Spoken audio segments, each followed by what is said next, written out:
la galère. Alors la première des galères, c'est le monde des soignants. Et là, vous rencontrez 3 mondes différents. Ici, vous avez la peau.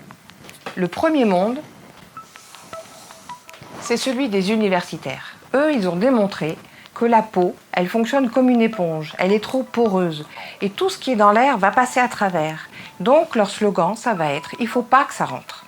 Le deuxième monde, c'est les médecines alternatives. Et eux disent que les toxines doivent sortir et que le traitement empêcherait les toxines de sortir. Donc leur slogan, ce serait « il faut que ça sorte ». Et puis, le troisième monde, c'est celui des psys, les psychologues. Eux, le corps, c'est pas trop leur affaire, et eux, ils disent que c'est de toute façon dans la tête. Et voilà 3 mondes qui ne se parlent pas, qui ne s'écoutent pas, chacun étant absolument persuadé qu'il a la seule vérité. Vous verrez sur mon CV que j'ai travaillé en micronutrition, que j'ai travaillé en psychanalyse, et donc je suis apte à vous présenter au moins ma synthèse. La dermatite atopique n'est pas une maladie psychosomatique. Par contre, elle prend la tête et elle fragilise les patients. Quant aux toxines, elles sortent par la glande sébacée et par la sueur, et pas à travers la peau. Si bien qu'on peut très bien faire le traitement sans empêcher cette théorie des toxines d'exister. Donc tout devient complémentaire. Pour en venir aux médecins, vous êtes très souvent en colère après eux. Vous leur reprochez.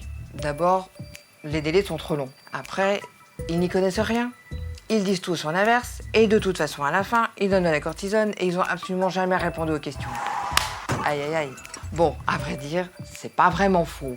Mais je vais vous demander de ne jamais vous arrêter à la partie la plus visible des choses. Savez-vous quel est le nombre d'heures de formation des généralistes, par exemple, dans toute la dermatologie?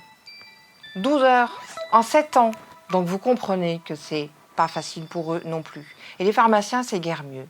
Donc, c'est big galère pour tout le monde.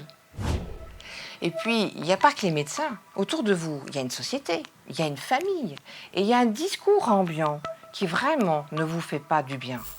Mais enfin, arrête de te gratter. Se gratter, c'est pas une maladie.